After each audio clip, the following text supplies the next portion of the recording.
Om. Yeah. First and third Sunday class students, welcome to Gita Sara classes, two of those classes, 13.1 and if possible 13.2. That is the topic for this weekend. Are you all right with it? 10:26 I'll come. Eventually I'll come.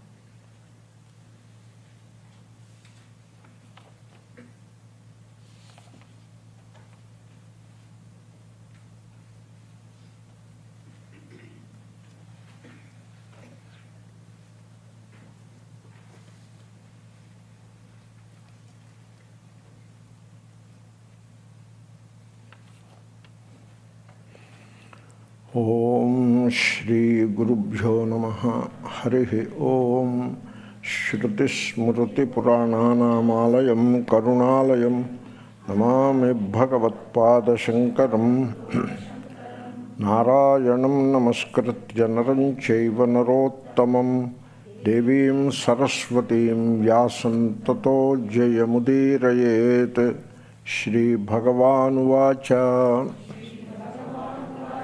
Idam Shariram Kaunteya Kshetramitya Bhidhiyate Etadyo Vettitam Prahuhu Kshetrajna iti Tadvidaha. If I remember correctly, last time I have explained Shri Bhagavan Vacha. Only that much was done. Now we enter into the verse itself, verse proper. He Kaunteya, that is the address of Sri Krishna to Arjuna. In Gita, Arjuna addresses Sri Krishna in multiple ways and vice versa. And it is a way of explaining every time the address is explained too. There must be some significance of that address. Instead of saying Arjuna, he says Kaunteya. So there must be some significance, you know. So, O the son of Kunti, that is how he says. You see, in those days, the people have their name and also the mother's name by the side. Something like in Tamil Nadu, I suppose, the practice is to have the name and father's name by the side. That is, even now, that is the practice. Whereas, in those days, Rama, the son of Kausalya, Kausalya Supraja Rama, that is how it goes. Not Dasharatha Suprajo Rama, Kausalya Supraja Rama. Similarly, Arjuna, the son of Kunti. So mother is given priority in the name, He Kaunteya. Even Shri Krishna is also called Devaki Nandana, etc. Of course, sometimes called Nanda Nandana also, but quite often Devaki Nandana. That is how it was known. That was the practice. Therefore, he called He Arjuna, the son of Kunti. So remembering the mother. A very wonderful practice, you know, Matru Devo Bhava. That is the idea. Or, in Mahabharata, there are a number of characters. It is a very elaborate epic with hundreds and hundreds of characters. And probably every aspect of human existence is reflected in Mahabharata in one character or the other. All kinds of villains of the world you find in Mahabharata. All kinds of heroes of the world also you find in Mahabharata.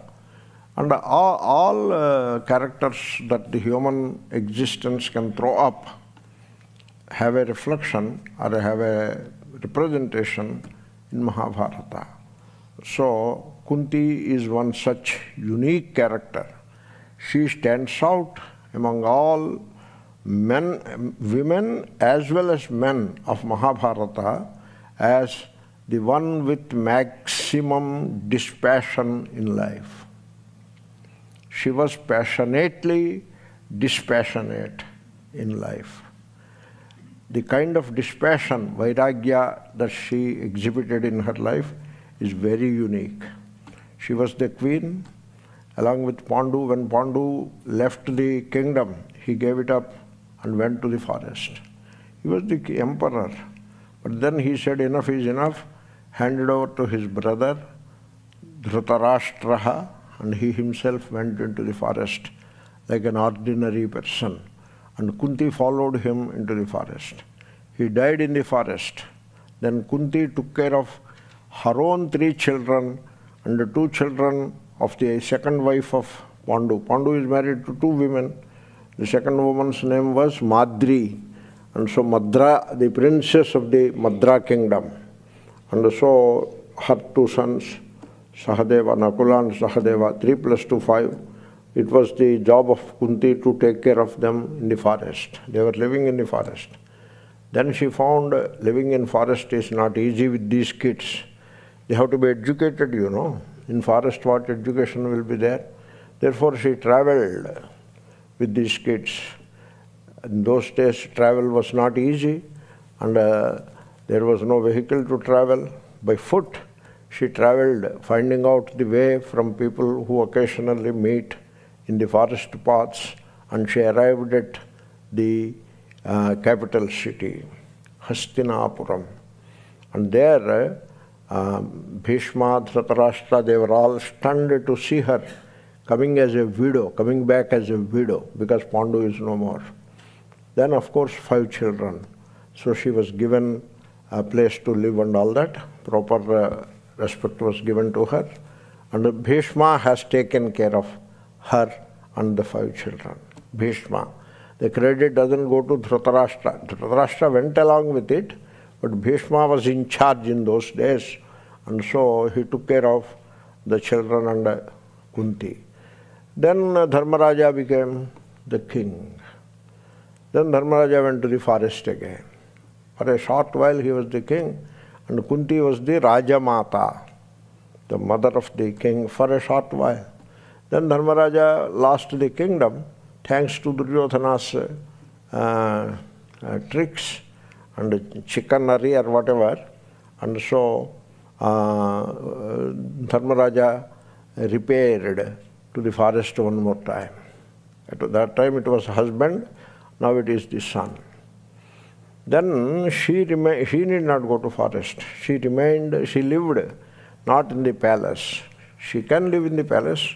In fact, she was living in the palace, but now she decided to live with Vidura, who lived in a very modest building. I think a kind of a hut.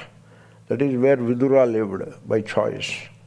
He could live in a palace if he wants, but he lived in a hut.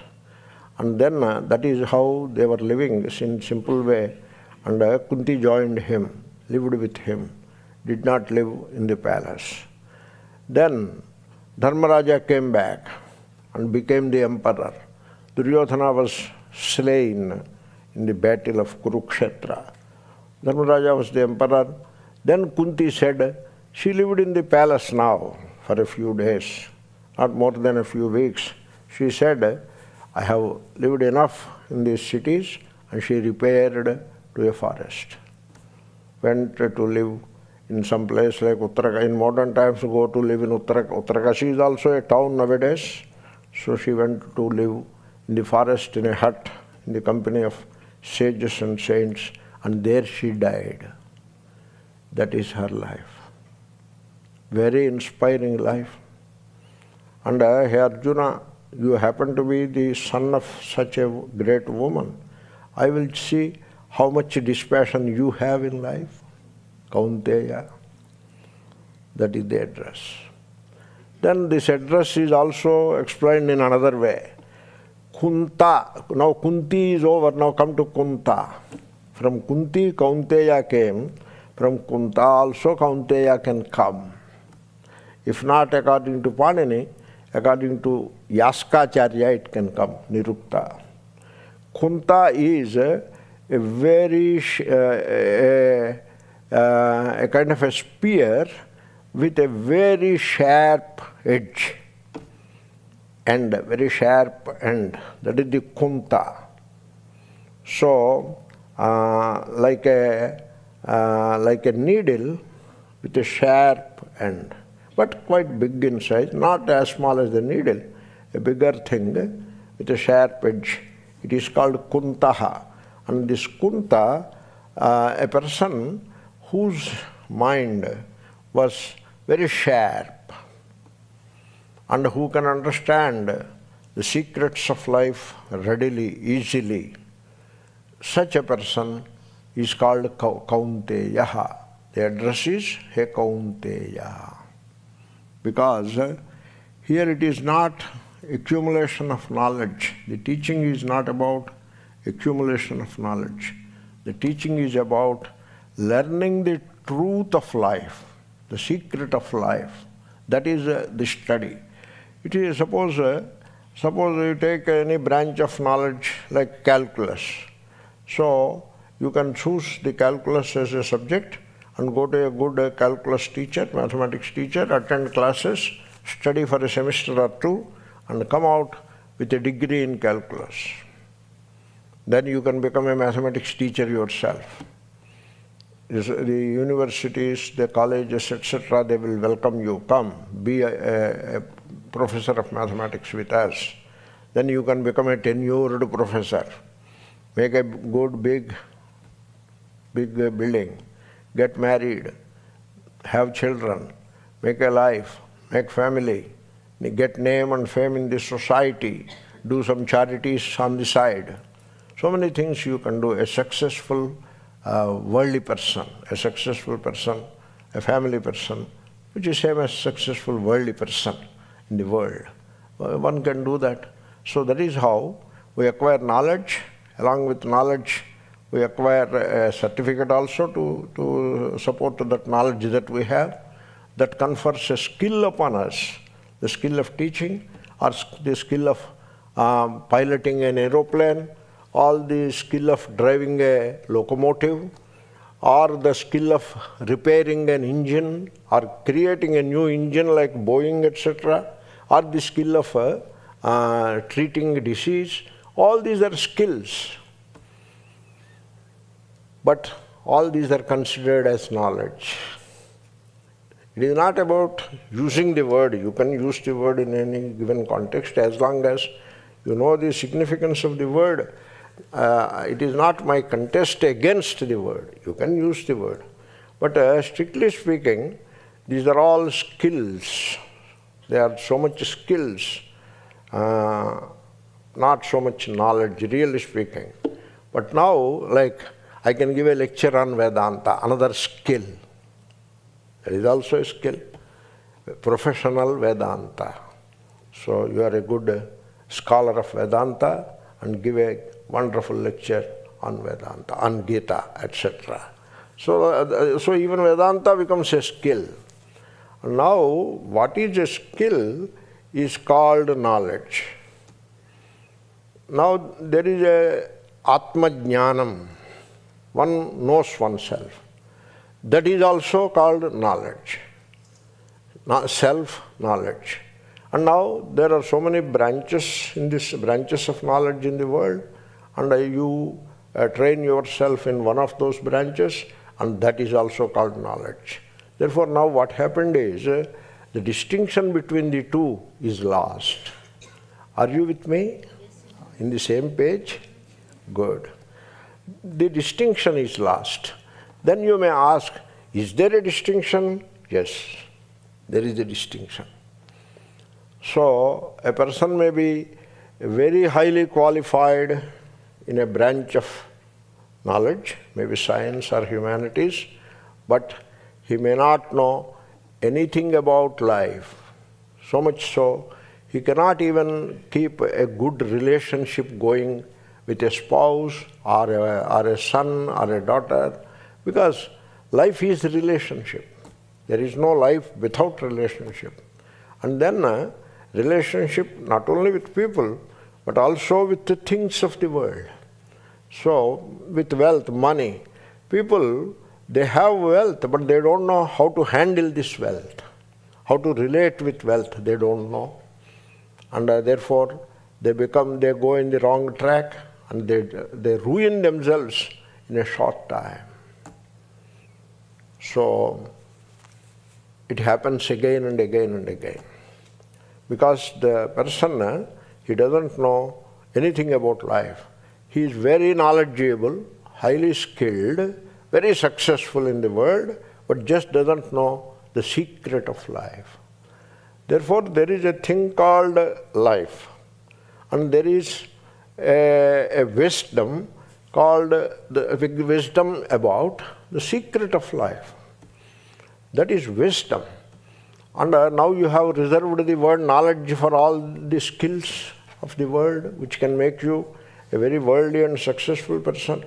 And now when you reserved the word knowledge there, if I use the same word for the knowledge here also, called it jnanam, self-knowledge, then the distinction between the two is missed.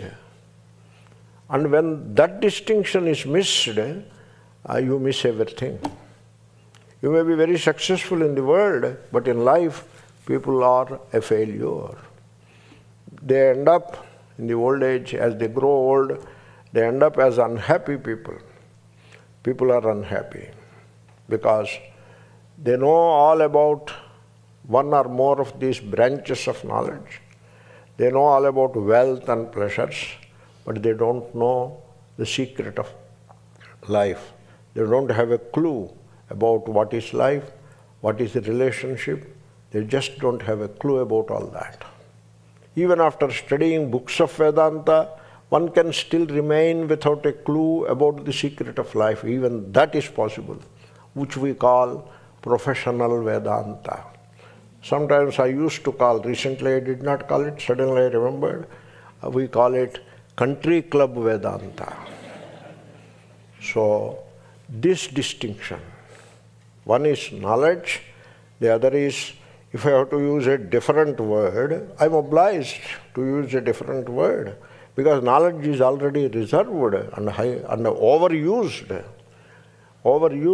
So, I want to, if I say knowledge, it is possible that the student's mind will go into that groove. So, to stop it, so I use, let us say, understanding, different from knowledge. Knowledge accumulates in the brain cells. Understanding, it doesn't accumulate. It is with you. It doesn't accumulate. It helps you to live sanely. Understanding, not knowledge. Sometimes knowledge can be very detrimental to the person's life. Can be. Quite often it happens like that. Therefore, in Gita, we are not trying to acquire knowledge. We are trying to understand life. Okay? Now you see the distinction between the two. And acquiring knowledge wants good, active brain cells, which you all have. Whereas understanding the secret of life requires not so much the acumen of the brain cells. Some of it is required anyway. Even to understand the language, you require brain cells. But more than that, you require a sharp, creative intelligence. That is different from accumulated knowledge. You need that. That is compared with kuntaha, a sharp-edged weapon. Not weapon so much, needle. Not even needle, bigger than needle, a physical thing with a very sharp edge. That is the kuntaha, and Arjuna has such a creative intelligence. Hence he is appropriately addressed as He Kaunteya. Now you tell me whether the address is significant or not. It is. So, He Kaunteya means Arjuna, I know you are a very creative person, you are intelligent, not intellectual. It is very important to know that Vedanta is not intellectualism. Nothing wrong with intellectualism, it has its own relevance. If I derive a word from Sanskrit root and say one or two sutras, all of that is intellectualism, which is fine, but that is not what we are really looking at. Here, you do not need intellect. That's why, who is the good student of Vedanta? Not the one who is graduate, who has mastered language, literature. That is not the qualification of a student. The qualification of the student is the one who has dispassion, vairagya. That is the address Kaunteya. So if you have dispassion towards the things of the world, you are the candidate for Vedanta. Not if you have a BA Vyakaranam, you are candidate for no. If you know the medium of instruction, that is enough. It need not be Sanskrit. It is in Sanskrit. Those days Sanskrit was a popular language. It need not be in Sanskrit. Now it is all in English available. If you know some basic English, that is enough. Back in India, you need not even know English. Telugu, if you know, that is enough. A vernacular, if you know, that is enough. So sometimes my classes were, when I was taking classes, not that mine, take it in the right spirit, some expression it is. So when classes were taken, rickshaw pullers, they come and sit in the class because they understand what is being said. They know life. And some Christians and Muslims also come and sit in the class because they know this is philosophy, this is not religion. And they are okay with philosophy. Not all of them, some of them. So even that is also possible because this is not theology. Theology is all intellectualism. This is not theology. This is an effort to understand what is life. He Kaunteya. So this distinction between wisdom or understanding of life vis-a-vis knowledge accumulated, the distinction between the two must be appreciated by the students. He Kaunteya. Then, idam shariram kshetramithyavidhiyate. Arjuna, this body. Idam shariram. Here Shankara says, idam iti sarvanamna uktam vishinashti. Idam is a pronoun. So, you see, that idam you have to understand correctly, carefully. It is not enough that you chant the verse 10 times or 20 times. That is not the point. That is not the point. Okay? So, if you understand idam, you have got the secret of life with you already. You may not chant anything. So, you see, when you fail to understand, you substitute it with chanting. I am not against chanting.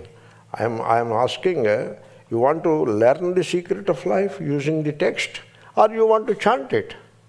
So that is how I am comparing. If you want to chant it, go ahead and do that.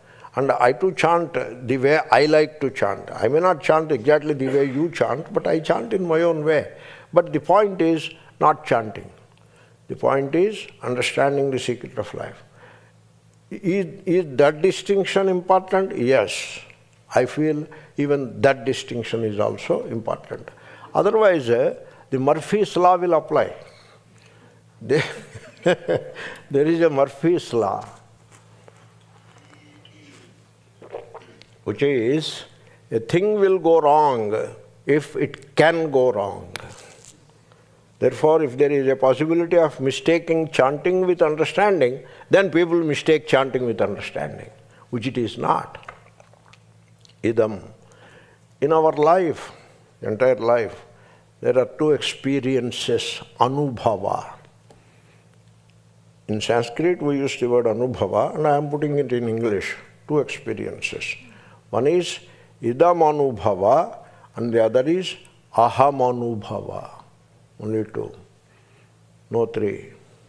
No three. Only two. No, there are people who have seen God. Now what to do with that anubhava? That is also anubhava. Now they have seen God. Will we put it in idam anubhava or aham anubhava?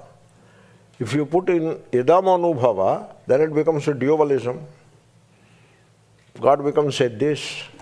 That is how people see God, and which is not the real God. If you put it in aham anubhava, you are a realized soul, aham brahmasmi. Therefore, including God, even if I can say the God also should fit either into idam anubhava or aham anubhava. God has no other alternative. Now let God decide where he will put himself or herself into idam anubhava or aham anubhava. Now God already decided, only you have to decide. People put God in idam anubhava. They want to experience God as this. Till then, that God. And now I see God, this God. This is how the religions of dualism function in this world. So all religious people, all of them, they sincerely believe that they are truly religious. If you go to Jerusalem, they believe that they are truly religious. The Christians believe truly religious. The Jews believe they are truly religious. They have a lot of fervor. Same is the case with the Muslims. And then come to India, many Hindu sects are there. Vaishnavites, they believe they are truly religious. Shaivites, they believe they are truly religious. Now, everybody, so who is truly religious? They all believe that way. No, I am truly religious. That is how people talk. That cannot be correct, you know. Therefore, in all such dualistic religions, they all believe that they are truly religious. All of them believe that. And in all those religions, God is always the other. And God occupies the place of idam anubhava. Very sad. Because the God who is put into idam becomes like any other object, like this table, this building, like that God becomes. This person, this body, like that it becomes. Idam is jada, insentient. So by putting God into idam, the field of idam, you are making a God out of insentient. That's a small digression. So there are two anubhavas. The point here is not God. In Gita, the topic is not God. Gita is not a theocratic text. Gita doesn't offer a theocratic God to you. It doesn't. So if you want a theocratic God, you have to go to some other text. Even Sri Krishna, if you want a theocratic Sri Krishna, you don't get in Gita. You don't get in Gita. You have to go to some other Puranic text where Sri Krishna is presented as a theocratic God. You have to go there. So here, so it is not about God. It is about you. First thing. Okay? So that's why in a religious text, in the context of a religious text, maybe chanting will have some relevance, which they call vagrupam tapaha. You chant the sacred name 100 times, 1,000 times, like that. But Gita is not a religious text. Gita is a text of philosophy, and it is a text of self, understanding the self, self-realization. That is the text. Therefore, it is about you, here and now. You look at yourself, the body. Other than you, the entire world, including the gods and goddesses worshipped by the people, the entire world comes under idam. This idam anubhava. Okay? Whereas aham is aham, I am is aham anubhava, it is there with every one of us. Now the question is, the body is there in between. This body is, it's a grey area, what they call. Like in a spectrum, on the one side it is clearly red, on the other side it is clearly yellow, so vibgr orange, it is clearly orange, it is clearly red, but in between there is a small band which is neither red nor orange. Look at that. Now you have to examine it more carefully. It is not clearly this side or that side. It is falling in that grey zone. You understand the grey zone? Similarly, table idam, no doubt about it. God in the temple, idam, no doubt at all. Aham, myself, aham, no doubt there also. Now the question is, in Vedanta we create a doubt, which worldly people don't have. The religious people also don't have this doubt. Only in Vedanta the question is raised. The body, is it idam or aham? Where will you put it? Where do you want to put it? You ask the worldly people, aham, I put it in aham, no doubt about it. And I ask the religious person, equally emphatically, the religious person will claim that the body is aham.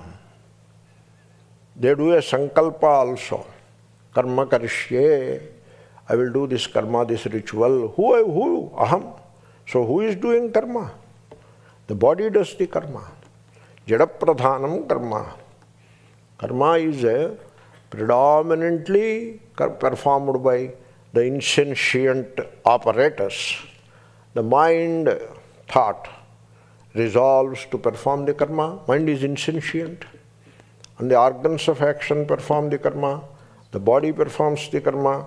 The things of the world are used to perform the karma.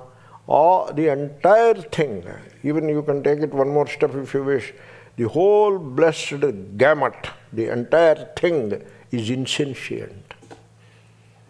That's why it is well said, Jadapradhanam kartrutvam.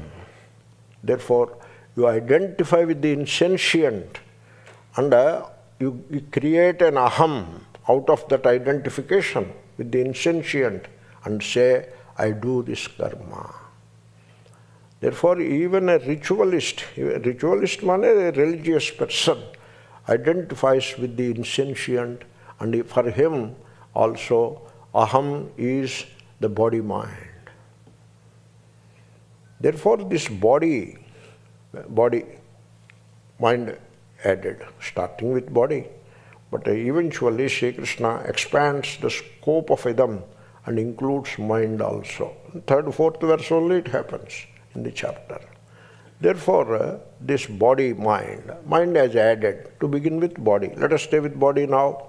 This body, now the worldly people put it into the category of aham anubhava.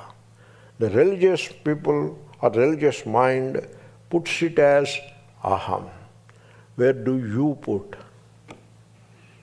Now you have to think about it. And Sri Krishna puts it in idam. You have to think about it. How Sri Krishna does that? You know what happened is, this body, sometimes it is taken as idam, this body. Sometimes you take it as idam. Sometimes you take it as aham. So there is a mix-up, not mix-up. There is a confusion called adhyasaha, the technical word. There is a confusion. So sometimes you say, my body. My body means it is not you. It is something other than like my pocket, my wallet, my purse, my property, my house, my body. Sometimes you may not even say my, just to say body. It is possible, just to say body. Suppose you donate blood.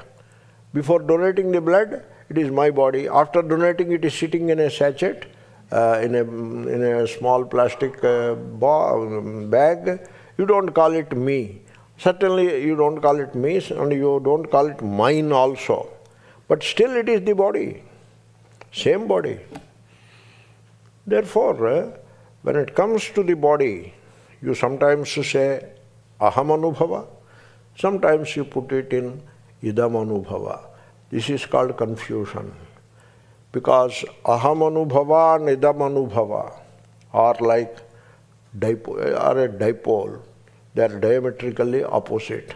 Namely, what is idam can never ever be aham, and what is aham can never ever be idam.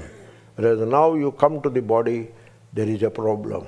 Sometimes it is aham, sometimes it is idam.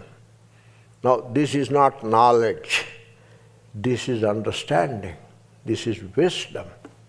And Sri Krishna says, never put body into aham, put it into idam. Idam shariram.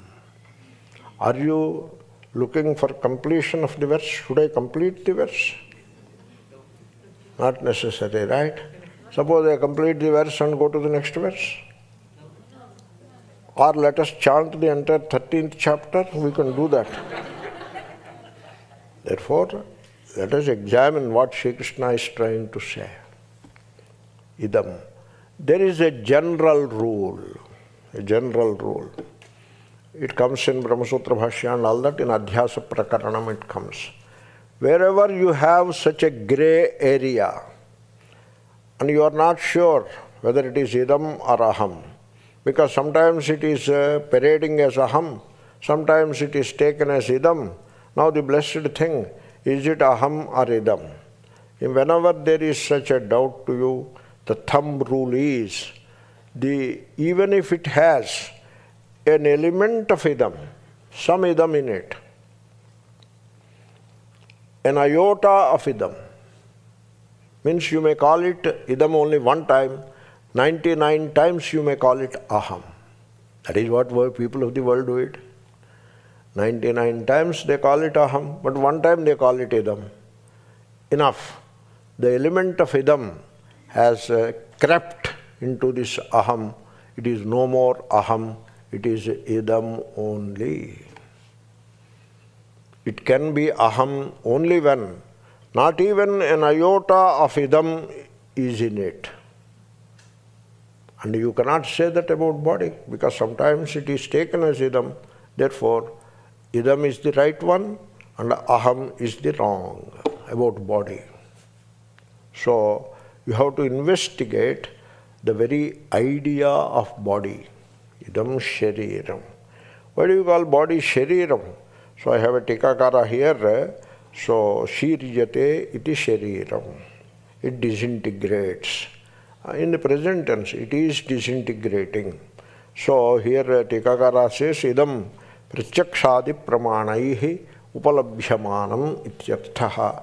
Now you tell me, idam, how do you know idam, the experience of idam, how it happens? Through eyesight, right? Idam, through eyesight.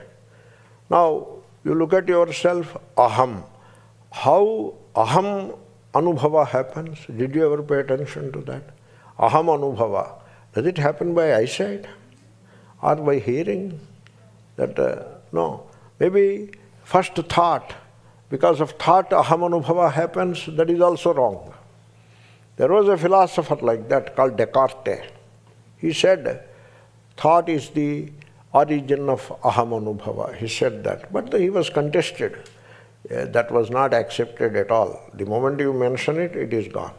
You look at yourself, you think, ask the question yourself, which is first, aham or thought? Which is first? Aham is first. God bless you. Because if you said idam, I don't know what to do. So, thank you very much. So, aham is first. That's why there is a meditation. The meditation is aham prior to thought. Look at that. Aham prior to thought. Suppose your thought is agitated. Now, you remind yourself, it is the mind which is agitated, not I. Why? Because I am prior to the thought. Thought is mind. I am prior to the thought. Therefore, the agitation of the thought doesn't touch me because I am prior to the thought. Like father is prior to the son. Aham prior to the thought. Therefore, aham anubhava, it is there. The aham anubhava is there. It is not a product of pratyaksha, perception. And because it is prior to thought, it is also not a product of anumana. Not only anumana, arthapatti, anupalabdhi, a slew of pramanas go into that. All those pramanas which come into the category of the mind cannot objectify aham, because aham is prior to thought. Therefore, aham anubhava is neither perceptual nor conceptual. Then how it is happening? It is like the whole world shines because of the sunlight. But how sun is shining? By which light sun is shining? By sun's own light, sun shines. Swayam prakashaha. It doesn't need any other light. So the world needs the light. Light is pramana. The world needs pratyaksha or anumana. You need perception or conception to understand the world, but not aham. Aham, you don't need them. In fact, they cannot reach aham. Aham is prior to perception, which is thought, and prior to conception, which is again thought. Therefore, aham swayam prakashaha, swaprakashaha. First aham. You tell me you want to know about pramana. Good. You can discuss pramana. But who is first? You are pramana. You are first. Therefore, first you, then pramana comes. All this is there in Shankara Bhashya in the second chapter. So, anashino prameyasya, it is all there. Therefore, aham is not pramana gamya. Aham anubhava does not happen either because of thought or because of the sense organs.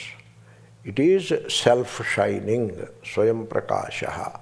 Idam anubhava happens either because of perception or conception.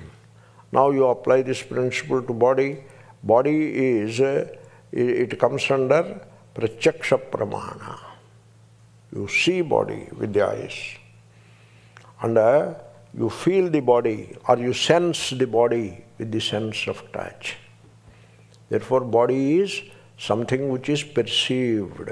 That is what the Tikakara says, pratyaksha pramanaihi, pratyakshadi pramanaihi upalabhyamanam.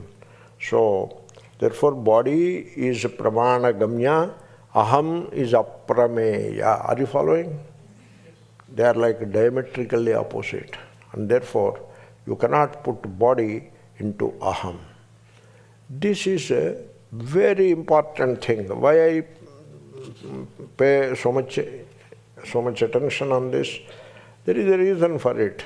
I know the reason. I only wish you also appreciate the reason. Because I ask you, is it not important to you to know whether you are a mere body or something else? Should you know it or not? Or just come and have something you listen here or chant this or that and have some food and go home. Huh? क्या करना चाहता है भाई? Is it not important to know whether I am mere body or something else? Hold on to that question. Don't answer it. All answers are conclusions and hence may not be right, mostly not right. Therefore, you ask that question, am I a mere body or something else? Now, don't try to fill the gap, I am not body, I am something else because that book says that or that person says. Don't start that game. What you feel, that is important, not what is written in a book or what one guru said. That is not the point. What you feel. Do you feel, I am not the body, I am something more than the body? Do you feel like that? Be honest. don't cheat. That is important. You have to settle that issue. So, because don't you see that all your problems are body's problems? You have to see that. So food, clothing, shelter. You make a big deal of shelter. The body needs 6 feet. How much space a body needs? Leo Tolstoy's story is there. How many rooms you need to sleep? I suppose you sleep in one room only. So the shelter, it becomes such an all-encompassing thing it becomes. So why not live in a simple place? Why shelter has become so important? Then family, friends. With friends, enemies also come. Name, fame, social status, security.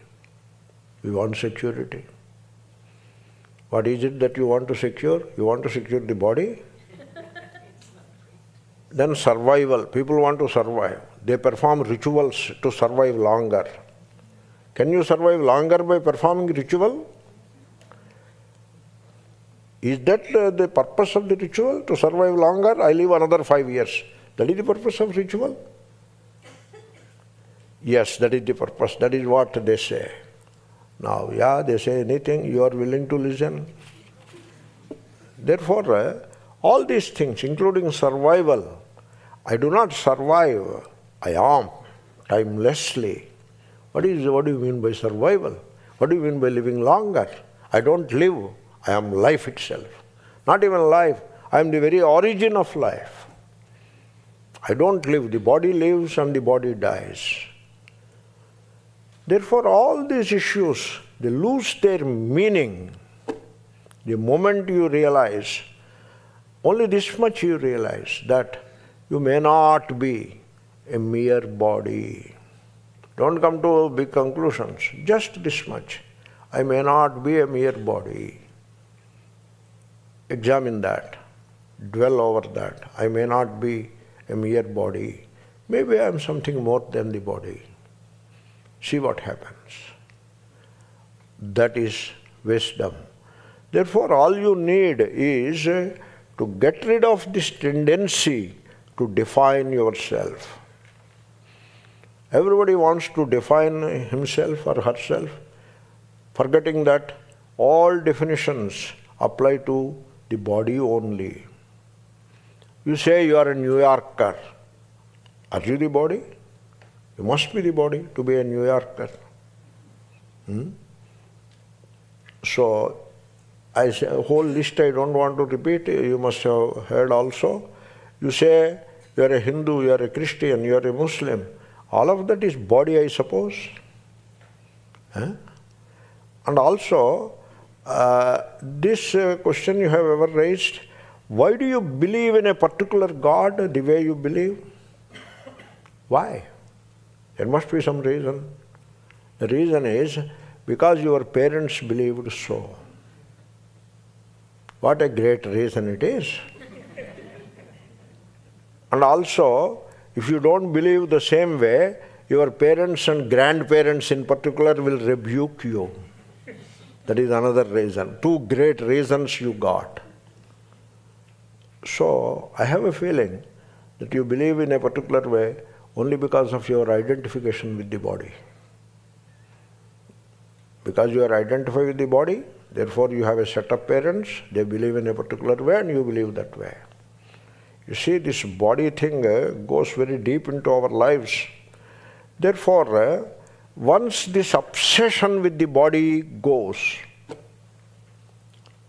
this overwhelming identification, obsessive identification with the body goes, you will still remain, your body remains with you, nobody will take away. You see, a person was running with a stick behind a crow. In India there are crows, he is running, a crow is flying above and he is running behind it. Then somebody asks, hey, where are you running? Why are you running behind the crow? He said, the crow has taken away my ears. Then he looked at him. His ears are okay. They are not taken away. The crow has not taken away. But somebody told him, hey, your ears are taken away by the crow. And he is running after the crow. Did you get it? Are people any different? They are like that. They are running after all kinds of this and that. I am not saying this or that. I have a bit of pride. So, not so self-assured guy I am. So they are doing all kinds of silly things, the worldly as well as religious, in order that the body should remain with them, because they are the body. This is like that gentleman, that village gentleman who doesn't know anything. So he was innocent. He was very innocent, not mentally developed.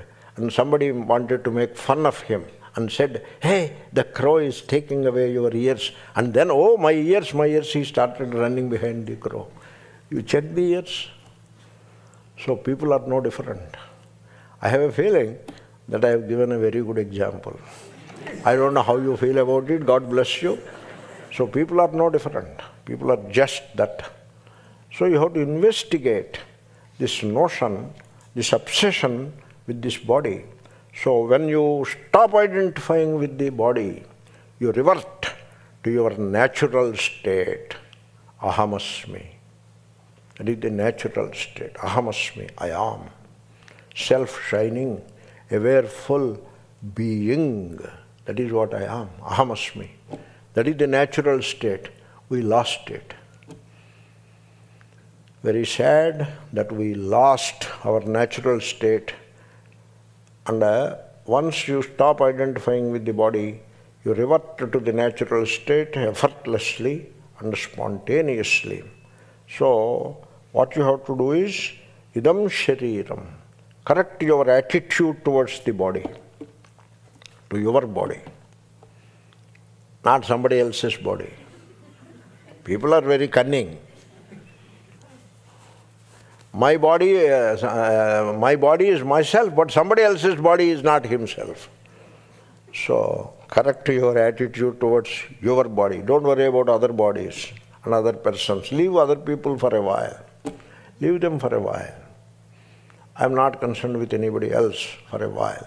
Say for 3 years, for 1 year. I am not concerned with anybody else. And I pay attention to myself. I look at myself and explore myself and understand myself. Do that. So, therefore you correct your attitude to your body and leave it alone. Leave it alone. Don't run after it like that old uneducated village bum going after the crow. So, don't pamper the body. Don't torture also. Don't torture also. You should not torture body. People torture the body in the name of God. The religious practices, some of them, are so tortuous to one's own body. And then they kill animals in the name of God. They do everything. All in the name of religion. So much bloodshed. So, therefore, don't torture the body, don't pamper the body. Just keep it going. Keep it going. Most of the time, below the threshold of body identification. So, that is how people have to live. So, you see, people have this illusion of being the body. I am the body. Of course, nobody says I am the body. Shankara says, I am the body, nobody says. But the attributes of the body he identifies with. He says, I am a Brahmana. You are a Shudra. That is what he says. He doesn't say, I am one body, you are another body. He doesn't say that. He says, I am a white man, you are a black man, or a brown man. So, the attributes of the body, like the caste. What is caste? What is caste? Is it not a title given out of some conditioning to the body? It doesn't even belong to the body. Suppose you say black man, brown man, yellow man, white man, there is something in it. Because at least the skin color collected with a melanin, it is there. He is white, he has a white skin. Somebody has a brown skin. Some physical fact it is. When you say Shudra, Brahmana, what physical fact you are talking about? Even that is not there. What a monstrosity of ignorance. And then give big lectures about caste system, this and that. So, very sad. You see, the illusion of being the body is there only because you have never investigated. So, you see, when you say, I am, you are right. To say I am, you are right, 100% right. But to say, I am this or I am that, you are confused. Now you are a lost case. You can never come to the truth. You may say big things, but you do not come to the truth. I am this, I am that. Why should you say that? You should even, I am a Swami. I am the head. I am the chief. I am a sannyasi. Even they are misleading and born out of confusion. Even they. And Shankara goes to the extent of Aham Guruhu, Tvam Shishyaha. Even that is born of body identification. Naiva Gurur na Shishyaha. So you have to take this body identification to its very limit and completely erase it from the consciousness and revert to the natural state of I am, Ahamasmi. You are a liberated soul. Therefore, it is very important to investigate this blessed thing called body. We are not saying you don't eat food, you torture the body, you do this to the body, you do that to the body. So, burn something and put a stamp on the body, the branding of the body you do in the name of God.